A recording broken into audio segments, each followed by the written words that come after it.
மக்களே வணக்கம். இந்த ஆன்மாக்களுக்கு இந்த பேய் பிசாசுகளாக திரிந்து அலைந்து கொண்டிருக்கிற அகால மரணம் அடைந்தவர்களுக்கெல்லாம் அடக்கி ஆளுகிற சக்தி முருகப்பெருமானுக்கு உண்டு.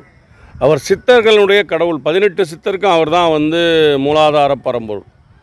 அந்த முருகப்பெருமானுக்கு மேலே ஒரு கடவுள் கிடையாது. அவர் தான் ஆதியும் அந்தமும், எல்லாமே அவர் தான். ஈஸ்வரனாலும் ஒன்று தான், முருகப்பெருமானாலும் ஒன்று தான். அவர் ஜோதிமயமாக இருப்பவர். அதுதான் அருட்பெரும் ஜோதி, அருட்பெரும் ஜோதி, தனிப்பெரும் கருணை, அருட்பெரும் ஜோதின்னாங்க. எப்பேற்பட்ட பேய் பிசாசுகள் அலைந்து திரிந்து கொண்டிருப்பதை எல்லாமே ஒரே பாடல். ஆடும் அந்த 5 முகம் தோன்றின் 6 முகம் தோன்றும், நெஞ்சமரில் அஞ்சேல் என்று வேல் தோன்றும், நெஞ்சில் ஒருகால் நினைக்கின் இருகாலும் தோன்றும், முருகா என்று ஓதுவார் முன். இந்த முருகப்பெருமானுடைய பாடலுக்கு அவ்வளோ வழி உண்டு. அதான் ஆடும் பரிவேல் அணிசேவலென பாடும் பணியே பணியாயல்வா தேடும் கிழமா முகனைச் செருவில் சாடும் தனியானை சகோதரனேன்னாங்க. அதுதான் உருவாய் அருவாய் உளதாய் இலதாய் மறுவாய், எல்லாமே முருகப்பெருமான் தான். மக்களை புரிஞ்சுங்க. வணக்கம்.